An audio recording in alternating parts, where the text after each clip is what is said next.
The notification appeared on Angela Brennan's phone at exactly 9:47 on a Wednesday evening.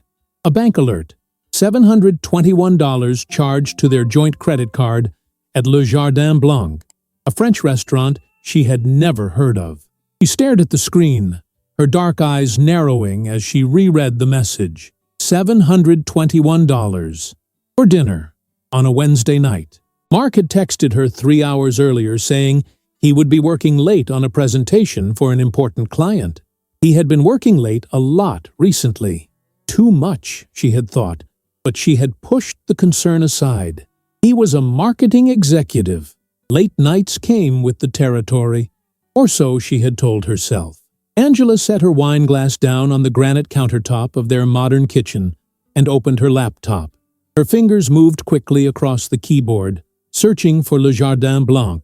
The restaurant's website loaded, displaying elegant photographs of candlelit tables, intimate private dining rooms, and couples gazing at each other over crystal wine glasses. The description boasted about their romantic ambiance, their award-winning wine cellar, and their reputation as the perfect destination for special occasions and intimate celebrations. The restaurant was located in a neighboring town 45 minutes away. Not somewhere you would casually stop for takeout after a long presentation meeting. Not somewhere you would spend over $700 on a business dinner with colleagues. This was a destination, a planned evening, a romantic getaway. Angela's heart began to pound. Her hands trembled slightly as she clicked through the menu prices. An average entree cost $35. Even with wine, appetizers, and dessert for 2 people, reaching over $700 would require ordering the most expensive items on the menu. This was not a casual meal. This was a celebration. She heard the front door open downstairs. Mark's footsteps echoed through their 3-story townhouse as he climbed the stairs to the main floor. Angela closed her laptop quickly and picked up her wine glass, forcing her expression into something resembling calm. Her architectural training had taught her to maintain composure under pressure, to present finished designs to difficult clients without showing nerves. She would need that skill now. "Hey, sorry I'm so late," Mark said as he entered the kitchen. He was 42 years old, with light brown hair that was beginning to gray at the temples, giving him what he called his distinguished look. He wore an expensive charcoal suit that Angela had helped him pick out last Christmas. His tie was loosened, his top button undone. He looked tired. Or perhaps he wanted to look tired. "How was the presentation?" Angela asked, her voice steady. She took a sip of wine and watched him over the rim of her glass. "Exhausting," he said, setting his briefcase down on the counter. The client kept changing their mind about the direction. "We ended up ordering Chinese food and working through dinner. I'm starving, actually. Is there anything left from what you made?" Chinese food. The lie came so easily to him, so casually, as if he had not just spent over $700 at an elegant French restaurant 45 minutes away, as if he had not just looked into someone else's eyes over candlelight while his wife of 11 years waited at home alone. "There's pasta in the fridge," Angela said quietly. She studied his face, searching for guilt, for hesitation, for any sign that he knew she knew. But there was nothing, just tired eyes and the easy confidence of a man who believed his lies were working. As he moved past her to open the refrigerator, she caught the scent. It was subtle, but unmistakable. Perfume. Not her perfume. Something sweeter, heavier, more floral. The kind of perfume a younger woman might wear. The kind of perfume that would cling to a man's jacket after a long, intimate dinner in a private dining room. Angela excused herself and went upstairs to their bedroom. She sat on the edge of their king-sized bed, the bed they had shared for 11 years, and felt the floor disappear beneath her feet. The room spun slightly. She pressed her palm against her chest, feeling her heart hammering against her ribcage. This was real. This was happening. Her husband was lying to her. Her husband was cheating on her. She wanted to scream. She wanted to run downstairs and throw the bank notification in his face and demand answers. She wanted to shatter the careful, constructed normalcy of their life together, but something stopped her. Some instinct for self-preservation, some voice in her head that whispered, "Not yet. Wait. Learn more." That night, Angela lay awake beside her husband as he slept peacefully, his breathing deep and even. The man who had just lied to her face was sleeping without guilt, without remorse, without the weight of betrayal keeping him awake. She stared at the ceiling, watching shadows shift across the white surface as car headlights passed outside their window. At 2 a.m, when she was certain he was deeply asleep, Angela carefully lifted his right hand. Mark had always been a heavy sleeper, especially after drinking. She had noticed the empty beer bottle on the kitchen counter when she had gone down for water. She pressed his thumb against his phone's sensor. The screen unlocked. Her hands shook as she navigated to his settings and enabled message synchronization with the cloud. Every text message, every photo, every conversation was now backing up to a server that she could access from her own tablet downstairs. She carefully placed his phone back on the nightstand and slipped out of bed. In the home office they shared on the 3rd floor, Angela logged into the cloud account from her tablet. She watched as 11 years of marriage downloaded itself into stark, brutal evidence. Message after message, photo after photo, plans, promises, intimacies shared with someone else. Her name was Cindy Cole, 28 years old, a model, long blonde hair that fell past her shoulders in perfect waves, blue eyes, a smile that looked practiced, professional, designed to sell products and catch attention. She was beautiful in an obvious way, in a way that made Angela suddenly aware of every line around her own eyes, every strand of gray she had been meaning to color, every extra pound she carried. The messages went back 4 months. 4 months of good morning texts and late-night calls. 4 months of stolen afternoons and elaborate lies. 4 months of Mark telling this woman things he used to tell Angela, that she was beautiful, that she made him feel alive, that he could not stop thinking about her. There were photos. Cindy in lingerie, Cindy at the beach, Cindy in Mark's car, her hand on his thigh, Mark and Cindy together, his arm around her waist, both of them smiling at the camera with the easy intimacy of people who had stopped pretending to keep distance. Angela read through the messages with a strange detachment, as if she were reading about someone else's life, someone else's husband, someone else's marriage falling apart in a series of text bubbles and photo attachments. But then she reached the recent messages, the ones from yesterday, and the detachment shattered. Mark to Cindy, Tuesday evening. Told her I have a corporate retreat this weekend.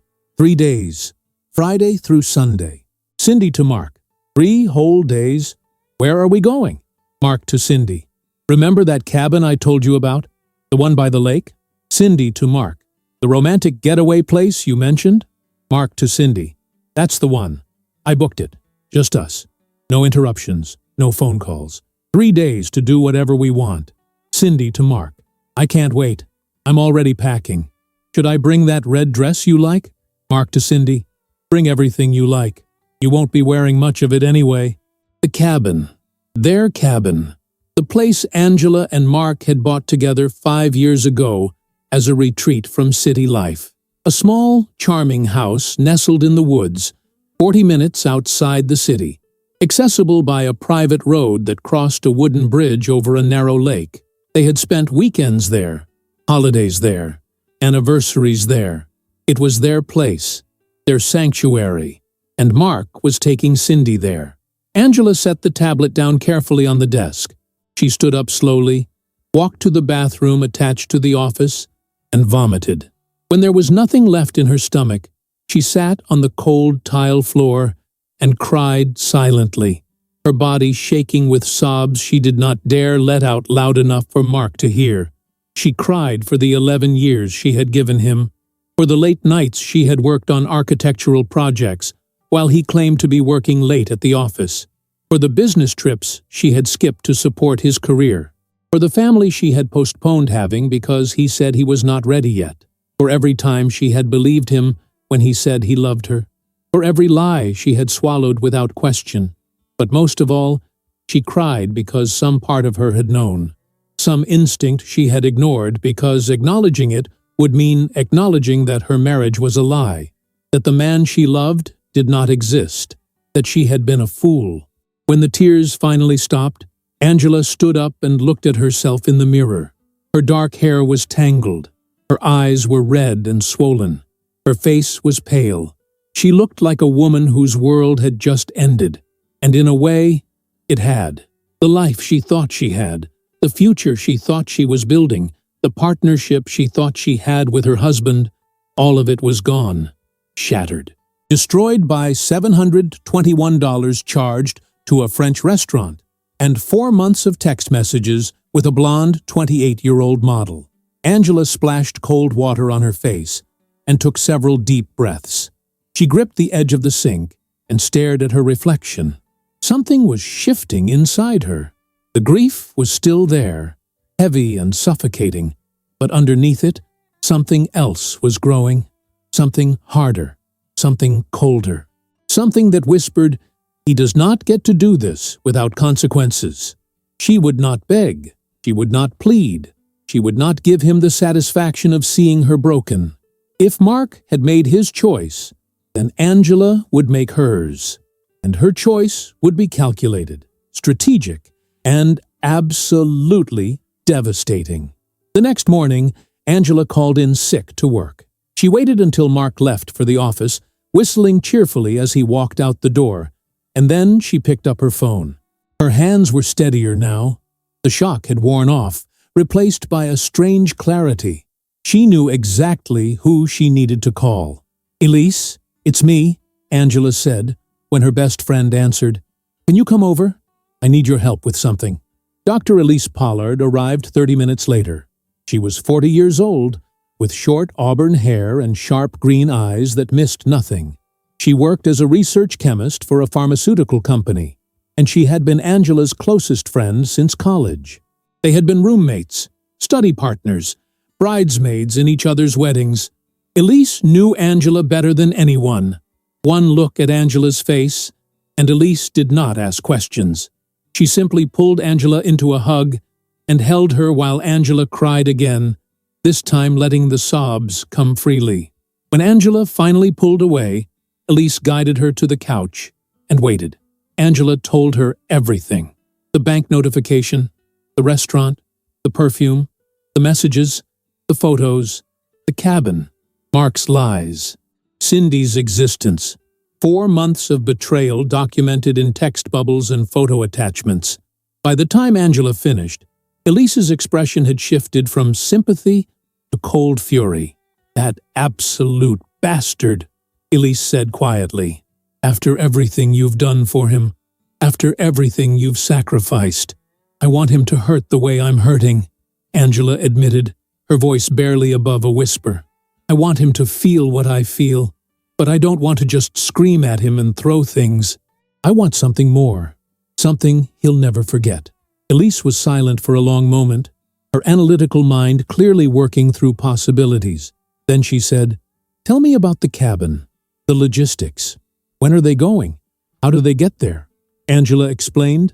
The cabin was accessible only by a private gravel road that wound through the woods. About 600 meters before reaching the house, the road crossed a small wooden bridge over a lake. The bridge was sturdy, but old. The cabin itself had electricity, running water from a well with an electric pump, and a backup generator in case of power outages. It was isolated, peaceful, romantic. Everything Mark had promised Cindy. "Friday through Sunday," Angela said. "He told me yesterday morning that he has a mandatory corporate retreat. 3 days of team-building exercises and strategic planning. I even helped him pack his bag last night. I stood there folding his shirts while he texted her." The memory brought fresh tears, but Angela blinked them away. Crying would not fix this. Planning would. Elise leaned forward, her elbows on her knees, her expression intense. "I have an idea," she said slowly. but it's going to require some preparation. And you're going to need to decide if you really want to do this. Because once we start, there's no going back. Tell me, Angela said. Hydrogen peroxide, Elise began. In high concentrations, when activated by heat and not rinsed properly, it causes severe damage to hair. It breaks down the protein structure, leaves it brittle, dry, looks like burned straw. It's completely safe for skin and health, but absolutely devastating for hair, especially long, professionally maintained hair, the kind a model would depend on for her career. Angela stared at her friend. You want to ruin her hair? I want to give you options, Elise corrected. And I want Mark's perfect little romantic weekend to fall apart. Because men like him, they don't just deserve to lose what they have. They deserve to watch it crumble while they're powerless to stop it. How would we even do that? Angela asked, but her mind was already working, already seeing the possibilities. This was what she did as an architect. She saw problems and found solutions. She planned spaces and anticipated how people would move through them. This was just another project, just another design challenge. The water system, Elise said. You said it runs from a well with an electric pump. We add the hydrogen peroxide to the holding tank. When she takes a hot shower, the heat activates the chemical. If she doesn't rinse it completely, maybe because something interrupts the shower, the damage is done. Gradual at first, then accelerating over hours. Angela felt something dangerous stirring in her chest. Not quite hope, not quite joy. Something darker and more satisfying. Justice, perhaps. Or revenge. She was not sure there was a difference anymore. What if we did more than that? Angela said slowly. What if we made sure the entire weekend fell apart? Not just her hair. Everything. Elise smiled, and it was not a kind smile. It was the smile of a woman who had watched her best friend suffer and wanted to see that suffering balanced. Tell me what you're thinking. Angela stood up and walked to the window, looking out at the quiet street lined with mature trees. Her mind was racing, pieces falling into place like a complex architectural blueprint coming together. She had spent 11 years designing spaces, anticipating how people would use them, planning for every contingency. This would be no different, except this time, she was designing consequences. The bridge, Angela said, turning back to Elise. The wooden bridge over the lake. It's old, needs maintenance. Mark and I have talked about repairing it for 2 years, but never got around to it. What if it became impassable? Not dangerous, nothing that would hurt anyone, just damaged enough that a car couldn't cross it. They'd have to walk the rest of the way, Elise said, understanding immediately. 600 meters carrying their luggage. Inconvenient, but manageable. Exactly. Romantic, even. A little walk through the woods to start their weekend, Angela said, her voice hollow. But then, when things start going wrong, when they want to leave, they'd find their car on the other side of a broken bridge. Elise pulled out her phone and started typing notes. My husband could help with that. Marvin knows structural engineering. He could make it look natural, like the wood finally gave way. Safe enough to walk across, but not stable enough to drive over. Angela nodded slowly. Marvin Pollard was a skilled mechanic who had worked in construction before opening his own auto repair shop. He was the kind of man who could fix anything, build anything, or in this case, carefully break something in exactly the right way. What about the power? Angela asked. The cabin has electricity from the main grid. I'm the primary account holder. What if I called and requested a scheduled outage? I could say we're doing electrical repairs, need the power cut at a specific time. What time do you think she'll shower? Elise asked, her analytical mind already working through the chemistry. The hydrogen peroxide needs heat to activate fully. A hot shower is perfect, but if the water stops mid-shower, if she can't rinse completely, the chemical stays in contact with her hair longer. The damage would be severe. Angela thought about the messages she had read. Mark and Cindy planned to arrive Friday evening. Based on their conversation, Cindy would want to look perfect for their romantic dinner. She would shower, style her hair, put on that red dress Mark liked. Women like Cindy, women whose appearance was their profession, they prepared meticulously. 7:30, Angela said. Maybe 8 o'clock Friday evening. They'll arrive around 6, unpack, have some wine. She'll want to freshen up before dinner. So we scheduled the power outage for 8 o'clock, Elise said. The electricity cuts out. The well pump stops working. She's in the shower with hydrogen peroxide in her hair. And suddenly, there's no water to rinse it out. And no lights to see what's happening, Angela added. The cabin has some emergency candles and flashlights, but in the dark, in the confusion, the damage will be done before she realizes how bad it is. Elise stood up and put her hands on Angela's shoulders, looking directly into her eyes. Are you absolutely sure about this? Because what you're describing is elaborate. It requires planning, execution, commitment, and it requires you to be okay with what happens, not just to Mark, but to her.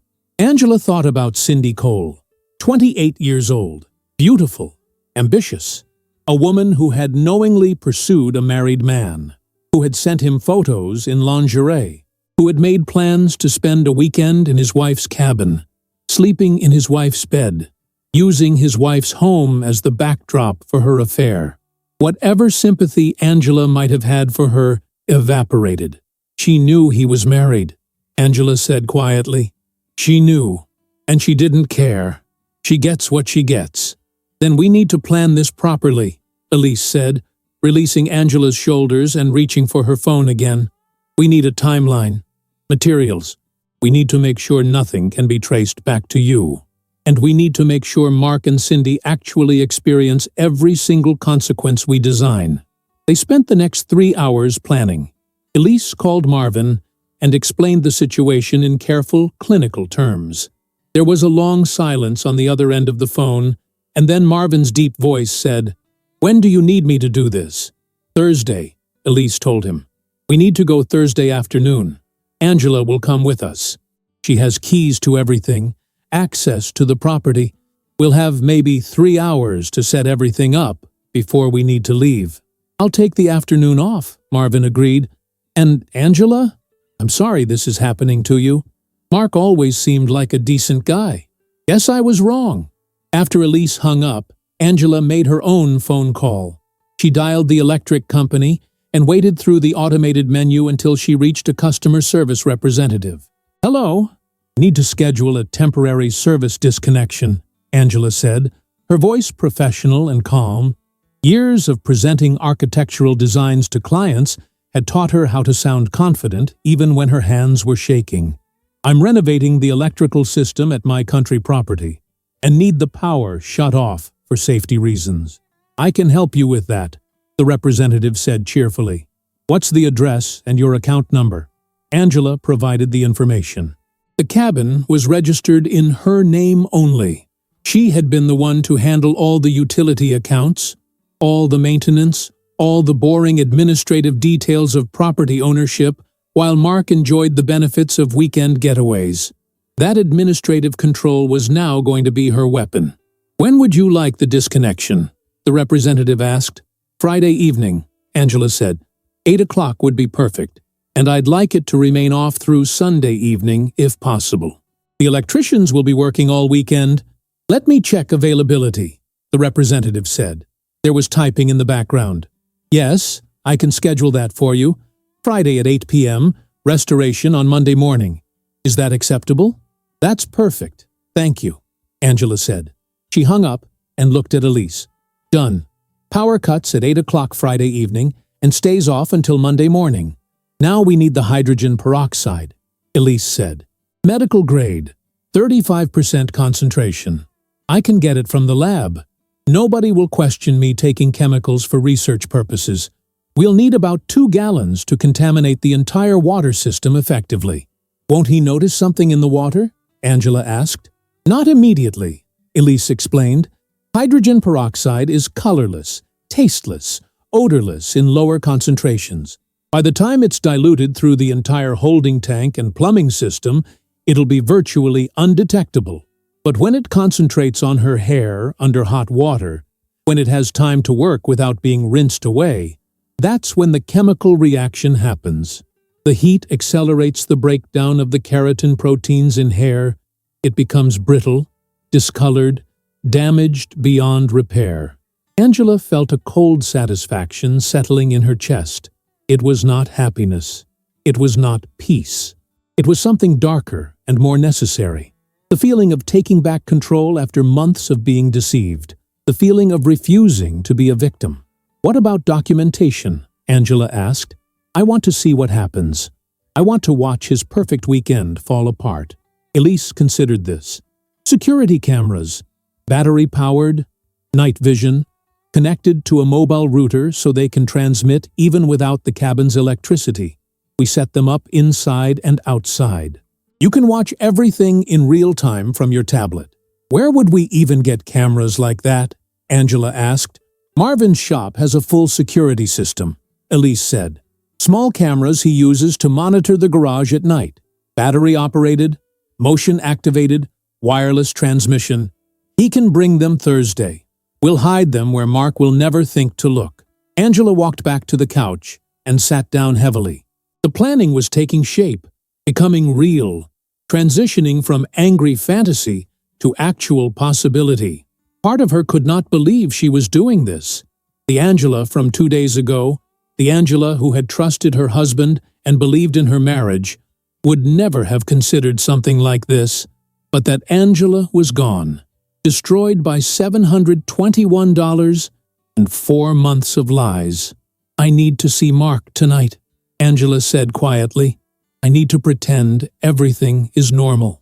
I need to help him pack for his fake corporate retreat and smile and kiss him goodbye and act like I don't know he's planning to spend the weekend with another woman in our cabin." "Can you do that?" Elise asked gently. Angela looked at her friend, and for the first time since discovering the affair, she felt something like strength returning. "I'm an architect. I spent my entire career presenting designs to clients who don't appreciate them, negotiating with contractors who don't respect me, fighting for my vision in rooms full of men who assume I'm someone's assistant. If I can do that, I can pretend to love a husband who's betraying me for 3 more days." Elise reached over and squeezed Angela's hand. "You're not alone in this. Marvin and I are with you. Whatever you need, whenever you need it." "Thank you," Angela whispered. "I don't know what I'd do without you." "You'd figure it out," Elise said firmly, "because you're one of the strongest people I know. Mark is a fool. He threw away the best thing that ever happened to him, and he's about to learn exactly what he lost." After Elise left, Angela spent the rest of the afternoon moving through her house like a ghost, seeing it with new eyes. Every piece of furniture she and Mark had chosen together, every photograph on the walls documenting 11 years of marriage, every small domestic detail that had seemed to prove they were building a life together, all of it felt like evidence of her own stupidity. How had she not seen this coming? How had she missed the signs? She thought about the last 6 months, reviewing memories with the cruel clarity of hindsight. Mark coming home late more frequently. Mark being more attentive to his appearance, buying new cologne, spending longer in the bathroom styling his hair. Mark being distant during dinner, always on his phone, always distracted. Mark making excuses to avoid her family gatherings, her work events, anything that required him to focus on her instead of himself. The signs had been there. Angela had just chosen to interpret them charitably. He was stressed at work. He was going through a midlife crisis. He needed space. She had made excuses for him the way wives have made excuses for unfaithful husbands since the beginning of time. She had been complicit in her own deception. That evening, when Mark came home from work, Angela was in the kitchen making dinner. She had showered, put on makeup, styled her hair. She looked like the wife she had been pretending to be for 11 years. Beautiful, capable, devoted. The perfect partner for a successful marketing executive. "Something smells amazing," Mark said. kissing her cheek as he set down his briefcase. The casual affection felt like a knife between her ribs, but Angela smiled. "Chicken piccata, your favorite," she said lightly. "I thought you deserved something special before your big retreat this weekend." "You're the best," Mark said, loosening his tie. He had no idea how true that statement was. He had no idea what he was losing or what was about to happen to him. During dinner, they talked about mundane things. His presentation from yesterday, which he continued to lie about smoothly. Her latest architectural project, which he pretended to be interested in while checking his phone repeatedly. The weather forecast for the weekend, which he claimed to be concerned about for his corporate retreat, but was probably actually checking for his romantic getaway. "Do you have everything packed?" Angela asked, her voice sweet and concerned. "Most of it," Mark said. "I still need to grab a few things. The retreat is pretty casual, so just jeans and a couple of nice shirts." "Let me help you," Angela offered. "I'll go through your closet and pull some options while you finish eating." She went upstairs to their bedroom and stood in front of Mark's closet, staring at the rows of expensive suits and casual designer clothes. Clothes she had helped him pick out. Clothes he was wearing to impress another woman. Angela pulled out a duffel bag and began selecting items mechanically. Jeans, shirts, underwear, socks. His favorite cologne that he would spray for Cindy, not for his wife. As she folded a blue button-down shirt, Angela felt tears threatening again. She blinked them back furiously. Not now. Not yet. She would have time to cry later, after Mark was gone, after the plan was in motion. Right now, she needed to be the perfect wife for 3 more days. Mark came upstairs and wrapped his arms around her from behind, resting his chin on her shoulder. "Thank you for doing this," he said. "I know these work trips are annoying." Work trips. The lie came so easily. Angela wondered how many other lies she had believed over 11 years. How many late nights at the office were actually dinner dates? How many business trips included a mistress? How long had she been living in a fantasy while Mark built a separate life behind her back? "It's fine," Angela said, turning in his arms and kissing him lightly. "That's what partners do. We support each other." Partners. What a joke. Partners implied equality, mutual respect, shared commitment. They were not partners. They were a husband who lied and a wife who had been too trusting to question him. But that was ending. Starting Friday evening, everything was going to change. Thursday morning arrived with gray skies and the promise of rain. Angela called in sick to work again, claiming a stomach virus. Her supervisor was sympathetic and told her to take care of herself. If only he knew what taking care of herself actually meant today. Elise and Marvin picked Angela up at noon. Marvin's truck was loaded with tools, equipment, and supplies carefully hidden under a tarp. He was a solid man in his early 40s, with dark hair, kind eyes, and the capable hands of someone who had spent his life building and fixing things. He had met Mark several times at dinner parties and gatherings, had laughed at his jokes, and shaken his hand like men do. Learning about the affair had turned that friendliness into cold contempt. "How are you holding up?" Marvin asked Angela as she climbed into the truck. "I'm numb," Angela admitted. "I keep thinking this is a nightmare, and I'll wake up, but I don't wake up. It just keeps being real." "Mark's an idiot," Marvin said bluntly, as he started driving toward the cabin. "Any man who would cheat on a woman like you is a fool, and fools deserve what's coming to them." The drive to the cabin took 45 minutes through winding country roads lined with autumn trees. Angela had made this drive hundreds of times with Mark, excited for weekend getaways, looking forward to quality time together away from the city. Now the familiar route felt contaminated, ruined by the knowledge that Mark had been planning to bring Cindy here to share this place with her. They turned onto the private gravel road that led to the cabin. The road wound through dense woods, peaceful and isolated. After about a quarter mile, they reached the wooden bridge that crossed the narrow lake. Marvin stopped the truck and got out to inspect the structure. "It's definitely old," he said, kneeling to examine the support beams. Pressure-treated wood. But it's been here what? 15 years? Almost 20, Angela said. It was here when we bought the property. Marvin nodded slowly, his eyes calculating. Here's what I'm thinking. I can remove several bolts from the center support beam. Not enough to make it collapse, but enough that a car's weight will stress it beyond capacity. People walking across will be fine. The wood will hold, but a vehicle will cause it to sag and crack. Not dangerous, just impassable. Do it, Angela said. While Marvin worked on the bridge, Elise and Angela drove the remaining 600 meters to the cabin. It was a charming structure, all natural wood and large windows overlooking the lake. Angela and Mark had chosen every detail together 5 years ago.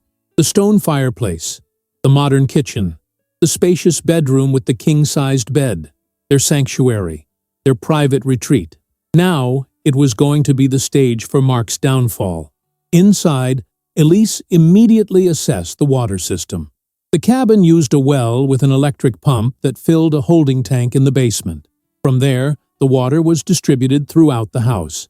Elise opened the access panel and examined the tank carefully. "This is perfect," she said, pulling on rubber gloves. "The tank holds about 50 gallons. I'll add the hydrogen peroxide directly here.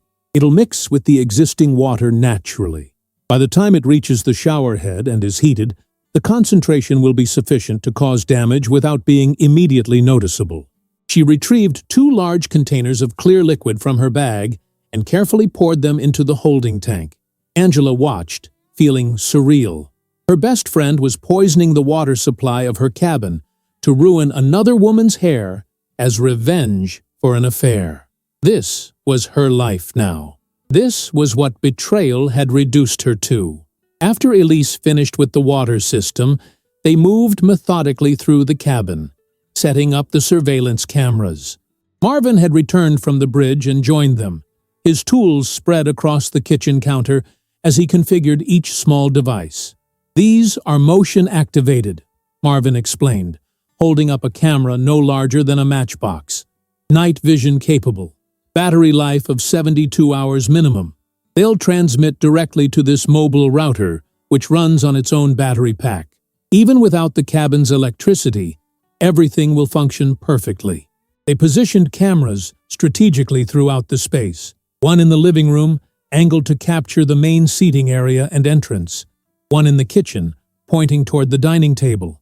One in the hallway outside the bathroom, where it could record audio without being intrusive.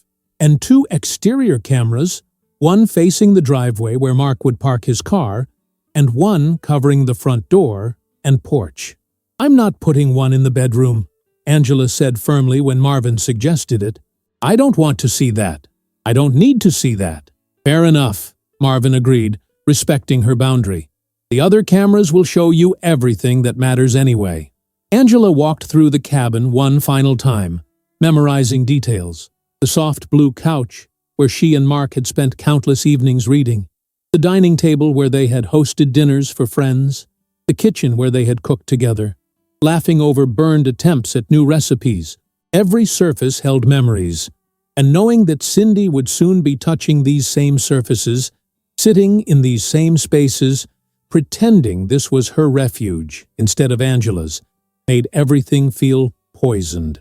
She stopped in the bedroom doorway but did not enter. The cream-colored duvet they had bought together, the framed photographs on the dresser showing happier times that now felt like lies. The reading lamp on Mark's side of the bed that he always left on too late, making it hard for Angela to sleep. She had complained about that lamp for years, a small domestic irritation that now seemed unbearably precious, because it was real and ordinary and part of their actual life together. "Angela!" Elise's voice came from behind her. "We need to go soon. We've been here almost 2 hours." Angela nodded without turning around. "I know. I'm just saying goodbye." "To the cabin?" Elise asked gently. "To everything," Angela said. "After this weekend, nothing will be the same. Even if I keep this place, even if I come back here someday, it won't ever feel like mine again. He took that from me. He took all of it." Elise put her arm around Angela's shoulders. Then we make sure he pays for it. Come on, let's finish this. They locked up the cabin carefully, leaving everything exactly as they had found it, except for the hidden cameras and contaminated water. On the drive back to the bridge, Angela looked in the side mirror and watched the cabin disappear behind the trees. She wondered if she would ever return. She wondered if she would want to. At the bridge, they found Marvin washing his hands in the lake, his tools already packed away in the truck. The structure looked completely normal from the outside, sturdy wooden planks stretching across the water. Only someone who examined it closely would notice the missing bolts in the support structure, the strategic weakening that would cause it to fail under the weight of a vehicle. "It's done," Marvin said. "Anyone walking across will be completely safe, but a car will stress the center beam enough to cause visible damage. Wood will crack, boards will sag. It'll look like natural deterioration, like the bridge finally gave out after years of use." "Thank you," Angela said quietly. "Both of you. I don't know how I would do this without you." "You're not supposed to do it without us," Marvin replied. "That's what friends are for, supporting you when life gets hard, and making sure the people who hurt you face consequences." They drove back to the city in silence. Angela sat in the back seat, watching the countryside pass by, her mind already jumping ahead to Friday evening. She imagined Mark and Cindy arriving at the cabin, excited and carefree. She imagined them discovering the bridge, the minor inconvenience that would seem romantic rather than ominous. She imagined them settling into the cabin, opening wine, preparing for their perfect weekend. And then she imagined everything falling apart. The thought should have made her feel guilty. The old Angela, the Angela from a week ago, would have been horrified at herself for planning something so elaborate and vindictive. But that Angela had been naive, trusting, blind to the truth. This new Angela, the one who had read 4 months of lies and looked at photos of her husband with another woman, this Angela felt no guilt at all, only a cold determination to make sure Mark understood exactly what he had destroyed. That evening, Angela helped Mark finish packing for his fake corporate retreat. She folded his clothes neatly, tucked his toiletries into a side pocket, zipped up the duffel bag with care. She played the role of supportive wife flawlessly, asking about his schedule, wishing him productive meetings, kissing him goodbye at the door. "I'll miss you," Mark said, holding her close. The embrace felt like a performance, like he was rehearsing lines for a play. Or maybe Angela was just seeing the truth that had always been there. "I'll miss you too," Angela lied. "Have a good time. Learn lots of strategies." "I'll try," Mark said with a smile. "Love you." "Love you too," Angela said, automatically. The words felt like ashes in her mouth. After he left, Angela stood in the empty house and felt the silence press against her eardrums. This was it. The plan was in motion. Mark was driving toward the cabin where Cindy was probably already waiting or would arrive soon. In a few hours, they would cross the damaged bridge and settle into the cabin. In a few hours, the power would cut. In a few hours, everything would begin to unravel. Angela picked up her phone and texted Elise. "He just left." The response came immediately. "Come over. Marvin is setting up the tablet. We'll watch together. You shouldn't be alone for this." Angela grabbed her purse and drove to Elise and Marvin's house on the other side of the city. They lived in a comfortable 2-story home with a neat garden and a garage where Marvin stored his projects. Elise opened the door before Angela could knock, pulling her inside with a fierce hug. "How are you doing?" Elise asked. "I don't know," Angela admitted.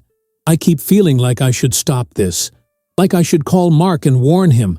But then I remember the messages. I remember the photos. I remember 4 months of lies. And I think, why should I protect him? He didn't protect me." "You're right," Elise said firmly. "He made his choices. Now he gets to live with the consequences." In the living room, Marvin had set up Angela's tablet on the coffee table. The screen was divided into 6 sections, each showing a different camera feed from the cabin. The images were clear and sharp, currently showing empty rooms waiting for occupants. It felt surreal, like watching a stage before the actors arrived. "The cameras are working perfectly," Marvin said. "Motion activated, so they'll start recording as soon as anyone enters the frame. Audio is good too. You'll be able to hear everything they say." Angela sat down on the couch, staring at the screen. Elise brought her a glass of wine. Marvin ordered pizza for dinner. They settled in to wait. 3 people watching a tablet like it was the most important television show ever broadcast. At 6:15, the exterior camera facing the driveway activated. Mark's silver sedan appeared, driving slowly up the gravel road toward the bridge. Angela's heart rate accelerated. This was really happening. There was no turning back now. The car stopped at the bridge. Through the windshield, Angela could see Mark behind the wheel and a blonde woman in the passenger seat, Cindy. Angela had seen her photos, but seeing her in real time, in person, sitting in the car where Angela herself had sat hundreds of times, made everything feel viscerally, painfully real. Mark got out of the car and walked onto the bridge, testing it carefully. Angela watched him examine the wood, saw him kneel down to look at the support structure, saw the moment he noticed something was wrong.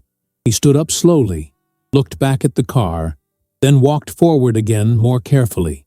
The bridge held his weight easily, just as Marvin had promised it would. Mark returned to the car. Angela could see him talking to Cindy, gesturing at the bridge. Cindy got out, and Angela got her first real look at the woman who had been sleeping with her husband for 4 months. She was tall and slender, wearing expensive jeans and a cream-colored sweater. Her blonde hair was exactly as long and perfect as it had appeared in photos. She looked young, confident, beautiful, everything Angela suddenly felt she was not. Together, Mark and Cindy examined the bridge. They talked for several minutes, Mark clearly explaining the situation. Then they made a decision. They began unloading luggage from the trunk: 2 expensive suitcases, a cooler, a bag of groceries. Mark hefted the cooler and 1 suitcase. Cindy took her own suitcase and the groceries. They started walking across the bridge carefully, their footsteps slow and measured.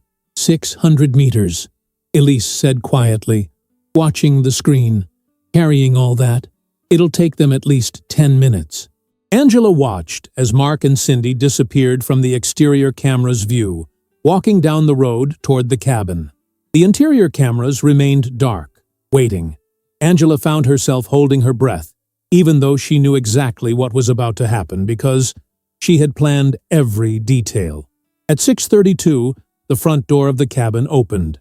Mark entered first, setting down the cooler and luggage. He looked slightly winded from the walk, but was smiling. Cindy followed, laughing about something, her hair swinging as she looked around the cabin with obvious delight. "Oh my God, Mark, this place is gorgeous!" Cindy's voice came through the tablet speakers clearly. She had a high, sweet voice with a slight southern accent. "You weren't kidding. This is so romantic." "I told you," Mark said, pulling her into his arms. 3 days. Just us. No interruptions. They kissed, and Angela looked away from the screen. Elise squeezed her hand. Marvin quietly left the room, giving them privacy. "You don't have to watch every second," Elise said gently. "We can just monitor for the important parts." "No," Angela said, forcing herself to look back at the screen. "I need to see this. I need to understand who he really is. Not who I thought he was. Who he actually is when he thinks I don't know." "House?" For the next hour, Angela watched her husband play house with his mistress in the cabin she had decorated, using the furniture she had chosen, drinking wine from glasses she had purchased. They unpacked their suitcases in the bedroom, though Angela mostly looked away during those moments. They opened the expensive wine Mark had apparently brought specially for the occasion. They sat on the couch, her couch, talking and laughing with an ease that made Angela's chest ache. The worst part was seeing Mark happy, genuinely, visibly happy in a way he had not seemed with Angela in months, maybe years. He was animated, attentive, constantly touching Cindy, kissing her shoulder, playing with her hair? Was this who Mark became when he was truly himself? And if so, who had Angela been married to for 11 years? At 7:45, Cindy stood up from the couch and stretched. "I'm going to take a shower before dinner," she announced. "I want to look amazing for you tonight." "You always look amazing," Mark said, but Cindy was already walking toward the bathroom, blowing him a kiss. Angela sat forward, her entire body tense. This was it. The moment everything would begin to fall apart. She checked her watch. 15 minutes until the power cut. 15 minutes until the plan moved from theoretical to actual. In the bathroom, visible only through audio since there was no camera inside, they could hear water running. Cindy was singing softly, something pop and cheerful. The sound of the shower starting came through clearly. Mark was in the kitchen, preparing something for dinner. He moved around the space with familiarity, opening cabinets, finding pans. He knew where everything was because he had been here with Angela dozens of times. He knew which drawer held the utensils, which cabinet stored the spices, where the wine glasses lived. He was using Angela's knowledge, her organization, to impress another woman. 7:55. 5 minutes until the power cut. Angela's hands were shaking. She set down her wine glass before she could spill it. In the bathroom, the shower was still running. Cindy was shampooing her hair. Angela knew this because Cindy was talking to herself, narrating her routine. "Okay, shampoo first, then the deep conditioning treatment, then we'll see how these curls turn out for tonight." 8 o'clock arrived. The camera feeds flickered as the cabin's lights went out. The night vision kicked in immediately, painting everything in shades of green and gray. Mark stopped moving in the kitchen, looking up at the ceiling in confusion. "What the hell?" Mark's voice came through the speakers. He pulled out his phone and turned on its flashlight, sweeping it around the kitchen. In the bathroom, the water sounds stopped abruptly. A moment of silence, then Cindy's voice, confused and irritated. "Mark? What happened to the water?" "Power's out," Mark called back. He was walking through the cabin now, checking light switches, trying to understand what had happened. The pump must have shut off with the electricity. "But I'm not done rinsing!" Cindy's voice rose in pitch, frustration clear. "My hair is full of conditioner." "Just give me a second," Mark said, heading toward the breaker box near the back door. "It's probably just a tripped breaker." Angela leaned forward, watching Mark examine the breaker box in the green glow of the night vision camera. He flipped switches, tried resetting breakers, but nothing happened because the power company had cut the main line, exactly as Angela had requested. "I don't understand," Mark muttered. "Everything looks fine, but there's no power coming in." "Mark!" Cindy emerged from the bathroom wrapped in a towel, her hair hanging in wet strings around her face. Even through the green night vision, Angela could see that her hair looked wrong. Too sticky, too clumped together. The hydrogen peroxide mixed with the conditioner was already starting its chemical work. The water just stopped. "I need to rinse this out." "I'm trying," Mark said, frustrated. "I don't know what's wrong. The breaker box looks fine." "This is supposed to be a romantic weekend," Cindy snapped. "Not camping in the dark." Mark grabbed a flashlight from the emergency supply closet. "I'm going to check the car. Maybe something's wrong with the main power line. Just wait here."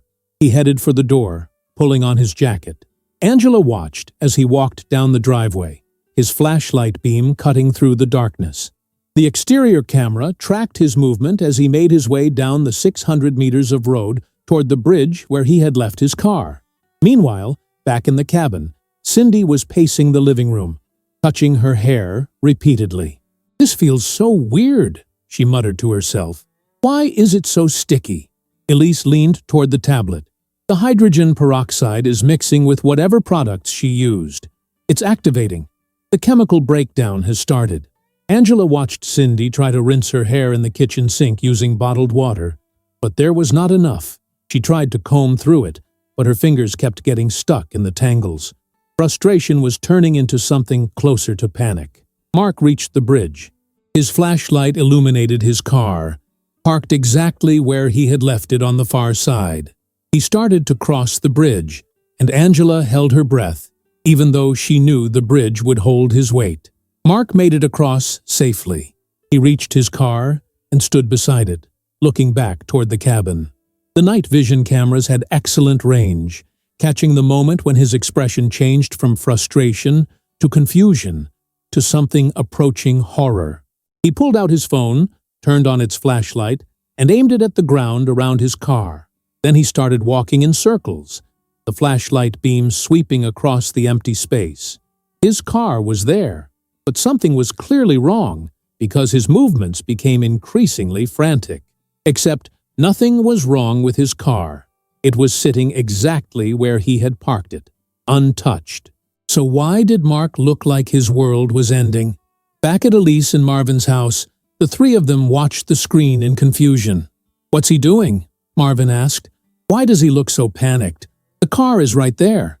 And then Angela understood. Mark was not looking at his car. He was looking at the space beside his car. The space where a second car should have been parked. Cindy's car. And it was gone. Angela's breath caught in her throat. She had not planned this. She had not arranged for Cindy's car to disappear. This was something else entirely. Something beyond her control. And the realization sent a jolt of surprise through her system.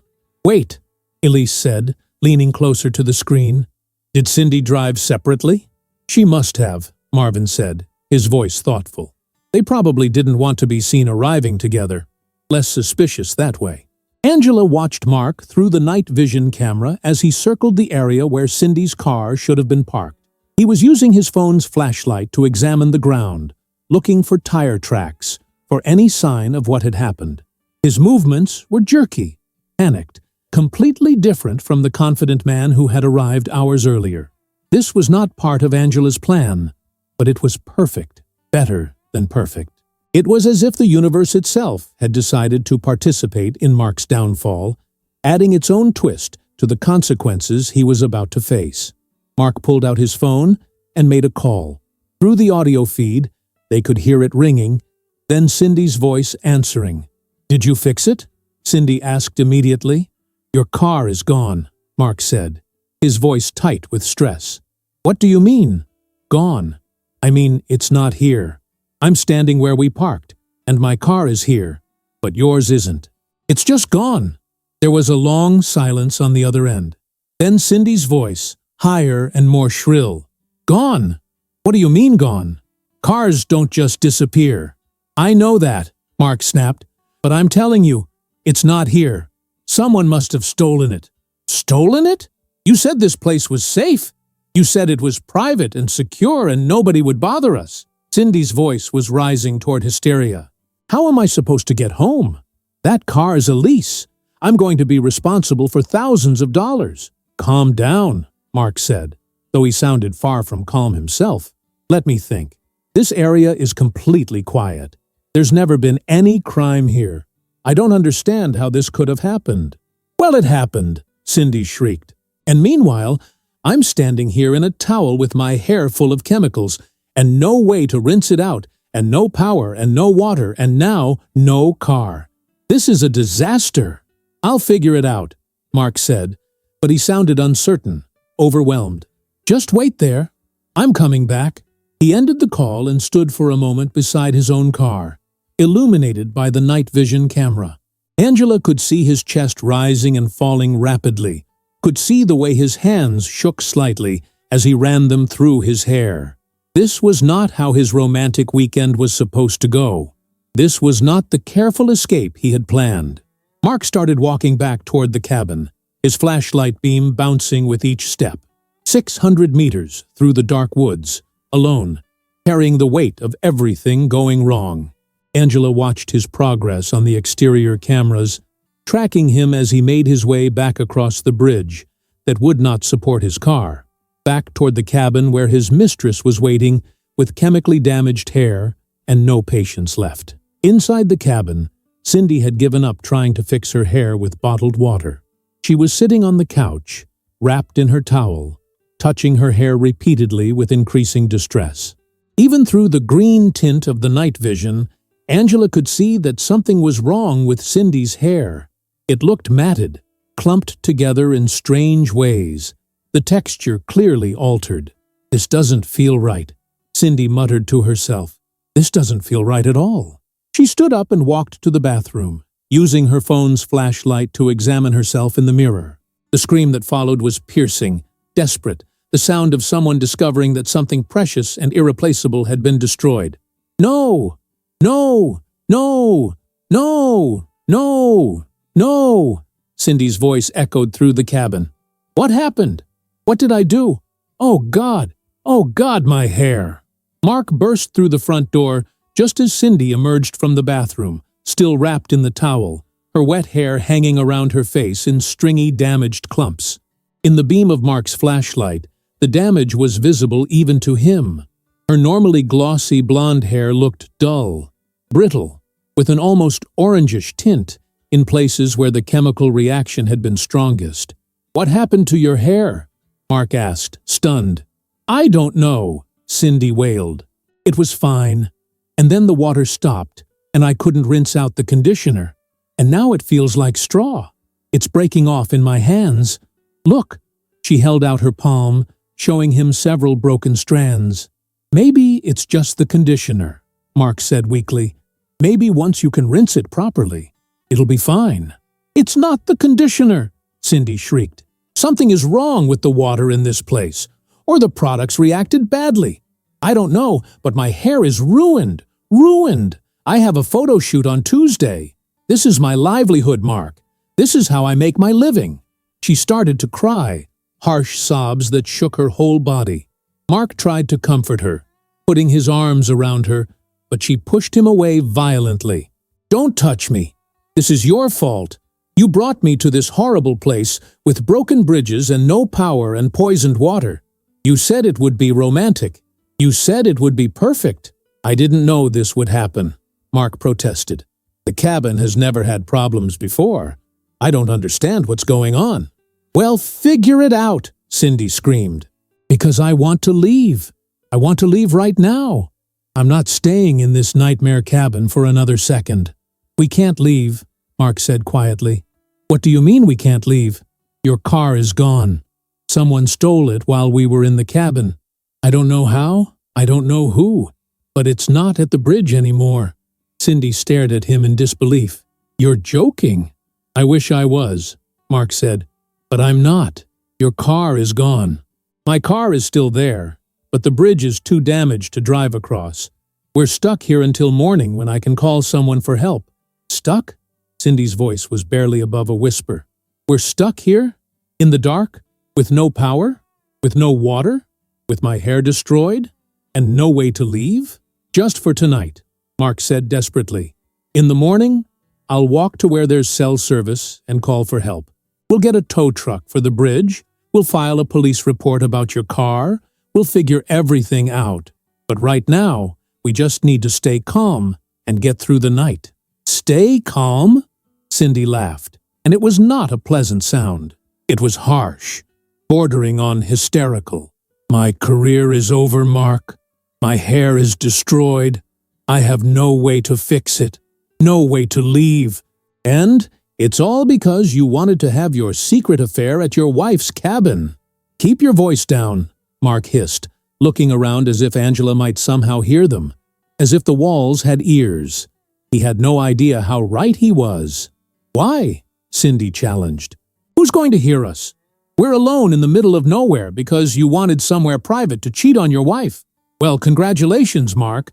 This is very private. So private that when everything goes wrong, there's nobody to help us." At Elise and Marvin's house, Angela watched the scene unfold with a mixture of satisfaction and something darker, something that felt like grief. This was what she had wanted. This was the revenge she had planned. But watching it actually happen, seeing Mark's romantic weekend collapse into chaos, and watching his relationship with Cindy fracture under pressure, Angela felt no joy, only a hollow sense of justice served. "Are you okay?" Elise asked quietly. "I don't know," Angela admitted. "Part of me feels like he deserves this, but part of me just feels sad. Sad that this is what our marriage came to. Sad that he chose this over what we had. What you had was a lie, Elise said, gently but firmly. This is who he really is, a man who lies to everyone, who takes what he wants, without caring who he hurts. You're not destroying a good man, Angela. You're just revealing the truth about a bad one. On the screen, Mark and Cindy's argument continued. They fought about the car, about the cabin, about the hair, about everything. Accusations flew back and forth. Cindy blamed Mark for bringing her to such a remote location. Mark blamed Cindy for wanting to take separate cars. Cindy blamed Mark for not checking the bridge more carefully. Mark blamed Cindy for using so many hair products. Around and around, each of them trying to pin the disaster on the other. You know what? Cindy finally said, her voice cold and hard. I think we should take a break from each other. Clearly this isn't working. What are you talking about? Mark asked. We can't take a break. We're stuck here together until morning. I mean, after this weekend, Cindy clarified. I think we need to reevaluate this relationship. Because right now, all you're bringing into my life is problems. My car is gone. My hair is destroyed. And I'm trapped in the woods with a married man who can't even provide basic electricity. That's not fair, Mark protested. None of this is my fault. Isn't it? Cindy shot back. You chose this location. You insisted it would be perfect. You were responsible for making sure everything was safe and ready. And now, look at us. This was supposed to be a romantic getaway, and instead, it's the worst night of my life. She turned away from him and walked toward the bedroom, slamming the door behind her. Mark stood alone in the living room, illuminated by the green glow of the night vision camera, looking lost and defeated. Angela watched him sink onto the couch, his head in his hands. This was the man she had loved for 11 years. This was the man she had built a life with, made plans with, imagined growing old beside. And now he was sitting in their cabin, his affair falling apart around him, completely unaware that his wife had orchestrated the entire disaster. The night stretched on slowly. Mark tried to sleep on the couch, but clearly could not. He kept checking his phone, looking at the time, the battery percentage dropping lower and lower. Cindy remained in the bedroom with the door closed. Occasionally they could hear her crying, harsh sounds that carried through the walls.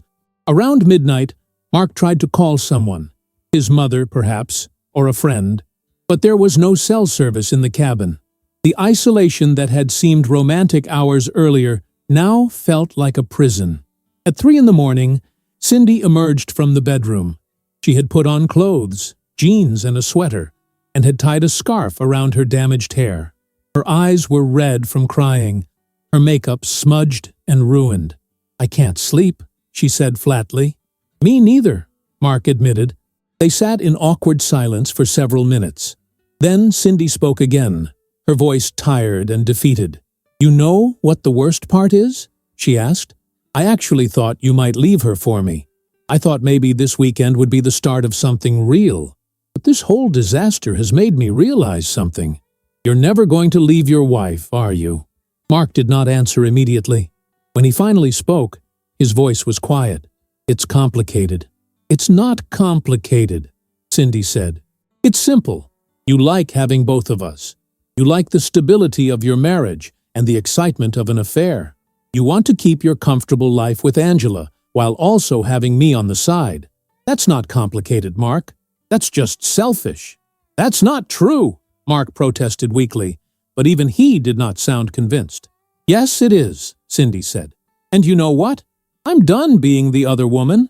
I'm done sneaking around and lying and being available whenever you have a free evening. I deserve better than this. I deserve someone who actually wants to be with me, not someone who's just having an affair because he's bored with his real life. I do want to be with you, Mark said, but it sounded hollow, desperate.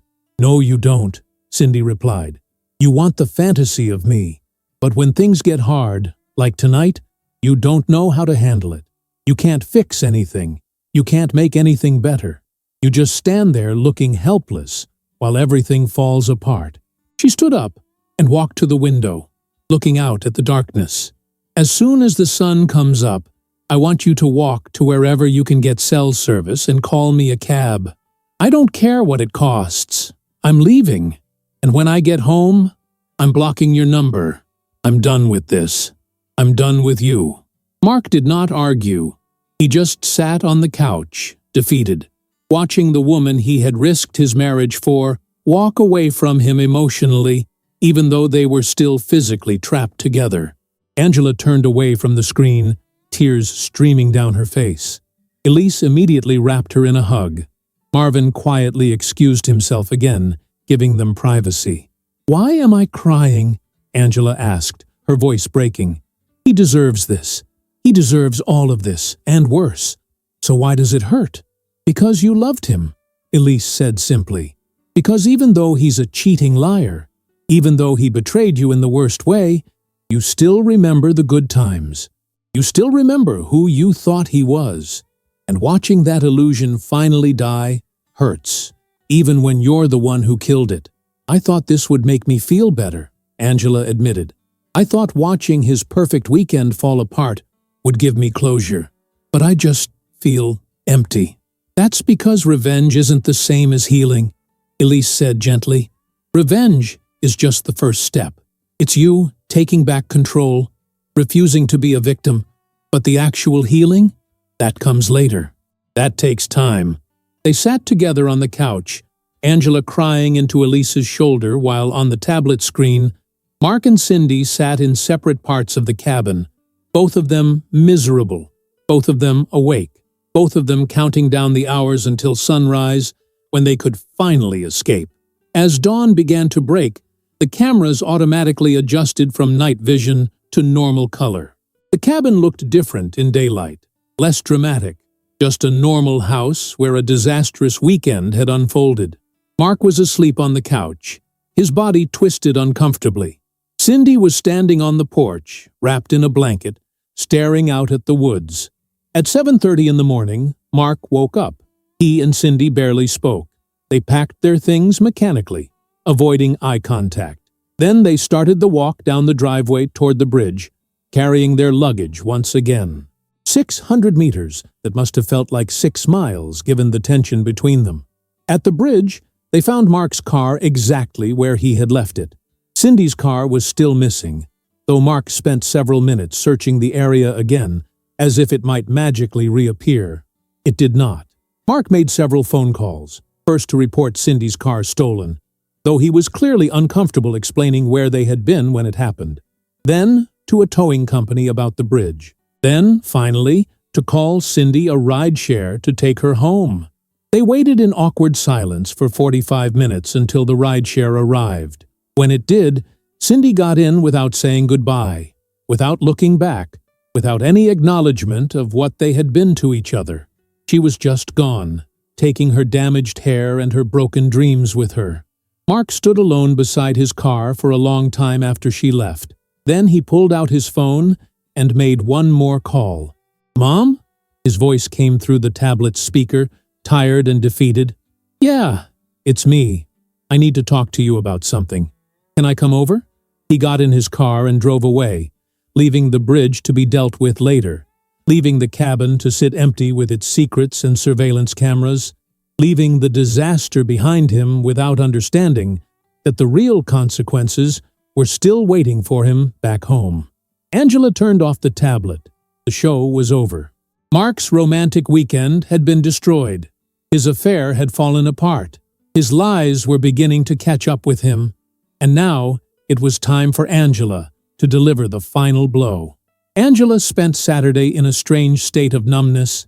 After watching Mark and Cindy's disastrous weekend unfold, after seeing their relationship implode under the pressure of consequences she had carefully orchestrated, she felt hollowed out, empty, as if all the anger and pain that had fueled her for the past week had burned itself out, leaving nothing but ash. Elise insisted she stay for breakfast. Marvin made pancakes, and the three of them sat around the kitchen table not talking about what they had witnessed. Instead, they talked about normal things, the weather, an upcoming election, a new restaurant that had opened downtown, safe topics that required no emotional investment. "What are you going to do now?" Elise finally asked, as Angela prepared to leave around noon. "Confront him," Angela said simply. "He'll come home eventually. Probably today, since his fake corporate retreat was supposed to end tomorrow. He'll walk in expecting everything to be normal, expecting me to believe his lies, and I'm going to tell him I know everything." "You want us to be there?" Marvin offered. "For support?" Angela shook her head. "No, this is something I need to do alone. But thank you for everything. I couldn't have done any of this without you both." She drove home slowly, taking side streets, delaying the inevitable. When she finally pulled into her driveway, the house looked exactly as she had left it. Normal, peaceful. No external sign that the life inside it had been shattered beyond repair. Angela went upstairs and took a long shower. She washed her hair carefully, conditioned it properly, rinsed it thoroughly. The mundane routine felt grounding. She dried her hair, styled it simply, put on makeup, not too much, just enough to look composed. She chose her clothes carefully. Black pants, an emerald green silk blouse that Mark had always said brought out her eyes. She wanted to look strong, dignified, unbroken. Then she sat down at the kitchen table with a folder of documents she had prepared days earlier and waited. Mark came home at 4:30 in the afternoon.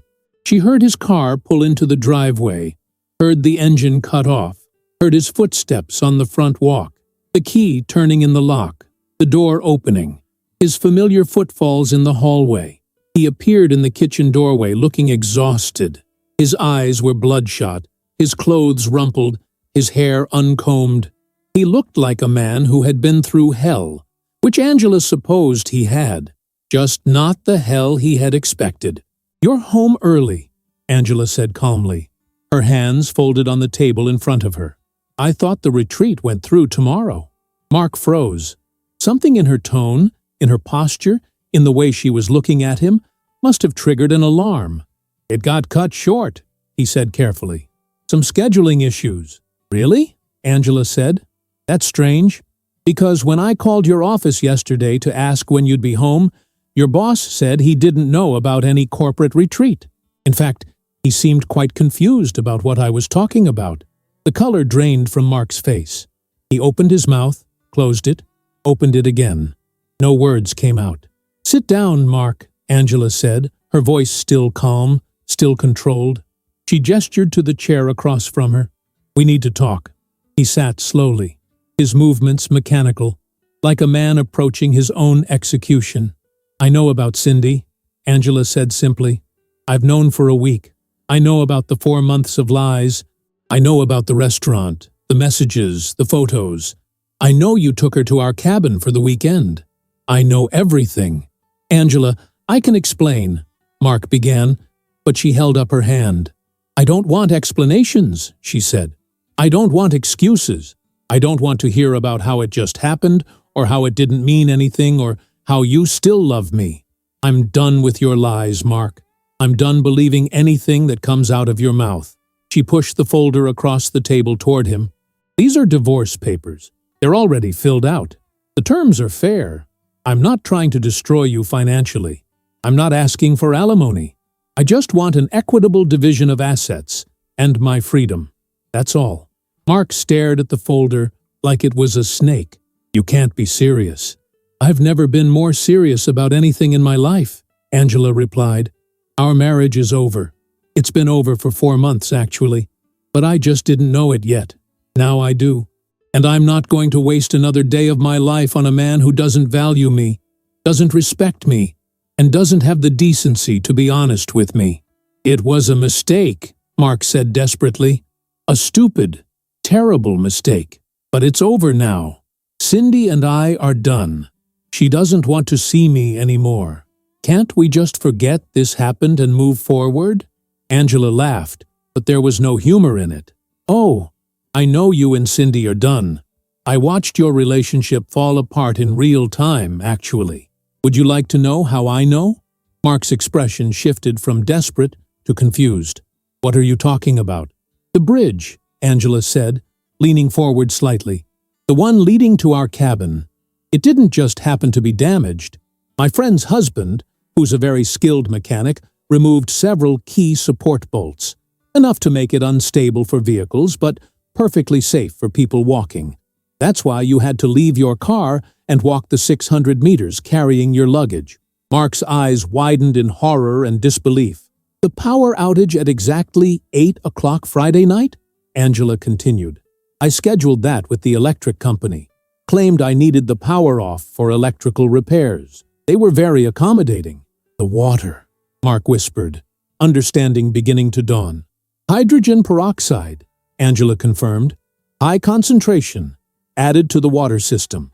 Completely safe for drinking and bathing under normal circumstances. But when activated by heat and not properly rinsed, especially when combined with certain hair products, it causes severe chemical damage to hair. My friend is a research chemist. She explained the whole process to me.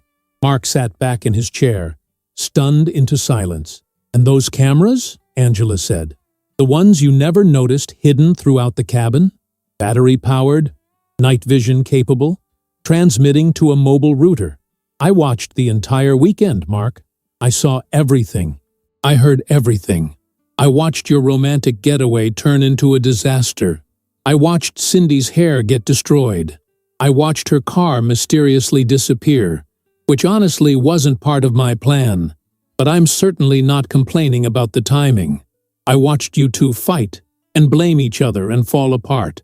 And do you know what I felt? She paused, letting the question hang in the air. Nothing, she said finally. I felt absolutely nothing. Because the man I loved, the man I thought I was married to, that man doesn't exist. He never existed. You're just a liar who got very good at pretending. Mark's face had gone from pale to gray. You did all that? You planned all of that? Every single detail, Angela confirmed. Except for Cindy's car disappearing.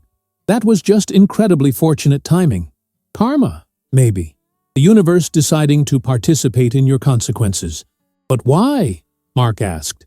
And he actually sounded confused, as if he could not understand why Angela would want revenge for being betrayed. Why go through all that effort? Why not just confront me? Because confronting you would have given you the chance to lie, Angela said. To minimize what you did, to make excuses, to manipulate me into forgiving you. I've spent 11 years believing your lies, Mark. I wasn't going to give you the opportunity to tell me more. She stood up from the table, her posture straight and dignified. I wanted you to experience consequences, real consequences, not just uncomfortable conversations you could talk your way out of. I wanted your fantasy to fall apart. I wanted you to see what happens when you build a relationship on lies and deception. It crumbles. It always crumbles. Mark buried his face in his hands. I'm sorry, he said, his voice muffled. I'm so sorry. I never meant to hurt you. But you did hurt me, Angela said quietly. And for the first time, her voice wavered slightly. You hurt me more than I thought it was possible to be hurt by another person. You took 11 years of my life, 11 years of my trust, my love, my devotion, and you threw it away for a 28-year-old model. You used our home, our special place, to betray me. You lied to my face every single day for 4 months. You made me question my own judgment, my own worth, my own reality. Tears were streaming down her face now, but her voice remained steady. So yes, I hurt you back. I made your romantic weekend a disaster. I destroyed your affair. I took away your ability to control the narrative. And I don't feel guilty about it, Mark. I feel free. She picked up the folder and held it out to him. Sign the papers. You have until Monday morning. If you don't sign them, I'll file anyway. And I'll make everything public. The messages, the photos, the surveillance footage. I'll make sure everyone knows exactly who you are. Your boss, your colleagues, your clients, your family. Everyone will know that Mark Brennan is a liar and a cheater who betrayed his wife of 11 years. You wouldn't do that, Mark said, but he did not sound certain. Try me, Angela said coldly. I just spent a week planning and executing an elaborate revenge scheme. Do you really think I'm bluffing about going public? Mark looked at the folder in his hands, then back at Angela. Where am I supposed to go? I don't care, Angela said honestly. There's a hotel 3 blocks away. Your mother's house, Cindy's apartment, though I suspect she won't be happy to see you. Wherever you go is your problem, not mine. Your things are packed in the guest room. Take them and leave. I want you out of this house in the next 30 minutes. She walked out of the kitchen, leaving Mark sitting alone at the table with the divorce papers in front of him. She went upstairs to the bedroom they had shared, closed the door, and finally allowed herself to completely break down. Angela collapsed on the floor beside the bed, hugging her knees to her chest, and sobbed, deep, wrenching sobs that seemed to come from the very core of her being. She cried for the marriage she thought she had. She cried for the future she had imagined. She cried for all the moments she had believed were real, but were actually lies. She cried for the version of herself that had trusted so completely, so naively. She cried for the woman she had been last week, the woman who had helped her husband pack for a fake corporate retreat, who had folded his shirts and kissed him goodbye, who had believed that her marriage was solid and her husband loved her. That woman was gone, destroyed by the truth, and Angela mourned her. But underneath the grief, underneath the pain, there was something else, something hard and bright and unbreakable. It was anger, yes, but it was more than that. It was determination. It was strength. It was the absolute certainty that she would survive this, that she would not just survive, but rebuild herself into something better, something stronger. She heard movement downstairs, footsteps, the sound of luggage being dragged across the floor, the front door opening and closing, a car engine starting, Mark driving away, and then silence. Beautiful, terrible, liberating silence. Angela stood up slowly. She walked to the bathroom, washed her face, looked at herself in the mirror. Her eyes were red and swollen. Her makeup was ruined. She looked like a woman who had been crying for hours, but she also looked like a woman who was still standing, still breathing, still here. Over the following days, Angela received the signed divorce papers by mail on Monday morning, as she had demanded. No note, no apology, just his signature on the dotted lines. She filed them immediately, starting the legal process of ending their marriage. She also received a call from Mark's mother, Catherine Brennan, a woman Angela had always been close with. Catherine was 65 years old, elegant, kind, and had treated Angela like the daughter she never had. Mark told me what happened, Catherine said, when Angela answered. Not all of it, I'm sure. He gave me some vague story about making mistakes, and you being unreasonable. But I know my son, Angela, and I can read between the lines. He cheated on you, didn't he? Yes, Angela said simply. There was a long sigh on the other end of the line. I'm ashamed of him. I raised him to be better than this. I thought I raised him to be a man of integrity. Clearly I failed somewhere. This isn't your failure, Catherine, Angela said gently. Mark made his own choices. He's responsible for his own actions. I know, Catherine said, but I'm still disappointed. And I'm calling because I want you to know that even though my son is divorcing you, I'm not. I still consider you family, Angela. If you'll allow it, I'd like to stay in contact. Have lunch occasionally. Keep that relationship we built. Angela felt tears welling up again, but these were different tears. Warmer, somehow. I'd like that very much. Good, Catherine said firmly, because you were the best thing that ever happened to my son. And if he was too stupid to appreciate you, that's his loss. But it doesn't have to be mine. The conversation gave Angela a strange kind of comfort. Not everything had to be destroyed by Mark's betrayal. Some connections could survive, could be preserved, could even grow stronger in different forms. Angela threw herself into work with renewed focus. She accepted a challenging project she would have previously declined because it conflicted with Mark's schedule. The project was designing a community center for an underserved neighborhood, exactly the kind of meaningful architectural work she had been passionate about before she let her career take a back seat to her marriage. She worked late nights, not because she was avoiding an empty home, though that was part of it, but because she was genuinely excited about the work. She was creating something beautiful, something functional, something that would make people's lives better. And for the first time in years, she felt like herself. Not Mark's wife, not half of a couple, just Angela, just herself. 3 weeks after Mark moved out, Elise convinced Angela to go to therapy. "You can't just bury the pain in work," Elise said gently. "You need to process what happened. You need to heal, not just survive." Angela resisted at first, but eventually agreed. She found a therapist named Dr. Patricia Reeves, a woman in her 50s with kind eyes and a no-nonsense approach. In their sessions, Angela began to unpack not just the affair, but the entire marriage. She realized how much of herself she had compromised over the years, how she had made her career smaller to support Mark's ambitions, how she had accepted less affection, less attention, less partnership than she deserved, because she was afraid of being demanding or difficult.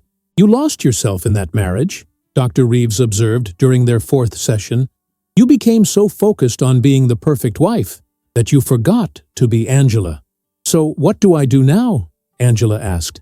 "You remember who Angela is," Dr. Reeves said simply. "You rediscover your interests, your passions, your goals. You build a life that's authentically yours, not a life designed around someone else's needs." Angela took that advice seriously.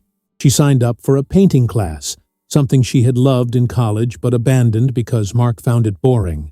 She discovered she was still good at it, still found joy in mixing colors and creating something from nothing. She started traveling alone, short weekend trips at first. She went to a coastal town and spent 2 days walking on the beach, eating at small restaurants, reading books without interruption. It was lonely sometimes, but it was also peaceful. She was learning to enjoy her own company, to be comfortable in solitude. 2 months after the divorce was filed, Angela went back to the cabin. She almost did not go, almost sold it without ever returning. But Elise convinced her to visit one more time before making that decision. The bridge had been repaired professionally. The power had been restored. The water system had been flushed and cleaned. All evidence of what had happened was gone. It was just a cabin again, just a building. Angela walked through the rooms slowly, touching surfaces, looking out windows, remembering. But the memories felt distant now, like they belonged to someone else. The Angela who had decorated this cabin with such hope and joy felt like a different person from the woman standing here now. She decided to keep it, not because of what it had been, but because of what it could become. She would redecorate completely, erase every trace of the life she had shared with Mark. She would make it hers, truly hers, a place that represented her new beginning instead of her old ending. Over the following months, Angela transformed both the cabin and herself. She hired contractors to update the cabin's interior. New furniture, new colors, new energy. When it was finished, it looked nothing like the place where Mark had brought Cindy. It was lighter, brighter, more modern. It was Angela's aesthetic, not a compromise between her taste and Mark's. She also transformed herself, though more subtly. She cut her hair shorter, a sleek style that was easier to maintain, and made her look more sophisticated. She started dressing differently, choosing clothes that made her feel confident rather than clothes designed to please anyone else. She took up running, not to lose weight or change her appearance, but because she enjoyed the mental clarity it gave her. 4 months after the confrontation, Angela was at a coffee shop working on her laptop when she ran into Mark. He was standing in line, looking thinner, more tired. When he saw her, his face went pale. "Angela," he said quietly. "Hi." "Hello, Mark," she replied, her voice neutral. You look good, he said, and there was genuine sadness in his voice. Really good. Different. I am different, Angela said simply. They stood in awkward silence for a moment. Then Mark said, I've been wanting to apologize. Really apologize. Not just the half-hearted sorry I gave you before. What I did was inexcusable. You deserved so much better than how I treated you, and I'm genuinely sorry for all the pain I caused. Angela looked at him, really looked at him, and felt nothing. No anger, no love, no resentment. Just a mild curiosity about how she had ever thought this man was her entire world. Thank you for saying that, she said. I appreciate the apology. Is there any chance, Mark began hesitantly, that we could try again? Start over? I've learned so much from this. I'm in therapy now. I'm working on myself. I know I don't deserve another chance, but no. Angela interrupted gently but firmly. There's no chance, Mark. What we had is over. It's been over for a long time, actually. We were just both too comfortable to admit it. Mark nodded slowly, accepting the rejection. I hope you find someone who treats you the way I should have. I already found someone, Angela said, and watched Mark's expression falter. Myself. I found myself. And honestly, Mark, that's better than any relationship. She picked up her coffee and her laptop. Take care of yourself, she said, and walked out without looking back. 6 months after the divorce was finalized, Angela's community center project was completed. The opening ceremony was attended by local politicians, community leaders, and the residents who would use the space. Angela stood at the ribbon cutting, looking at the building she had designed, and felt a pride so profound it brought tears to her eyes. This was hers, her vision, her work, her accomplishment. Nobody could take it away from her or claim credit for it. It was proof that she was capable, talented, valuable all on her own. After the ceremony, as she was accepting congratulations from various attendees, a woman approached her. She was probably in her mid-30s, with short red hair and green eyes. That was a beautiful speech, the woman said, smiling. I'm Rachel Torres. I work for an architectural magazine. We'd love to do a feature on your work, if you're interested. I'd be honored, Angela said, surprised and pleased.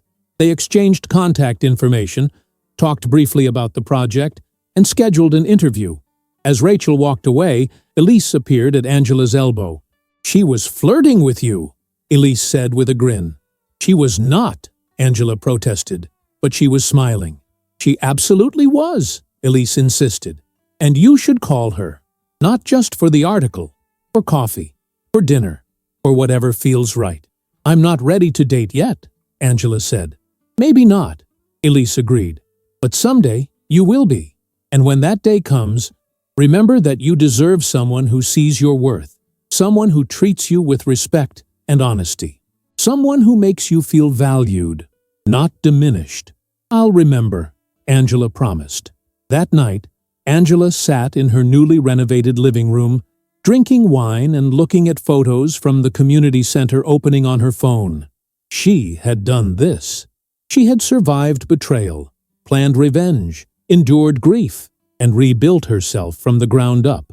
She had taken the worst thing that had ever happened to her and transformed it into fuel for becoming the best version of herself. She thought about Mark occasionally, but without pain now. He was just a chapter in her story, an important one perhaps, but definitely over. She wondered if he ever thought about what he had lost. She wondered if he understood that he had traded a real partnership for a fantasy. And when that fantasy collapsed, he was left with nothing.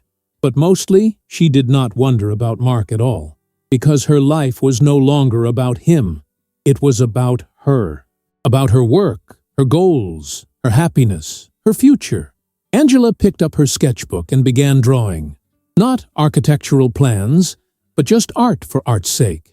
Flowing lines and abstract shapes that represented nothing except what they were. Beautiful, imperfect, authentic. She was healing. Not healed. Not yet. Perhaps not ever completely. The scar would always be there, a reminder of what she had endured.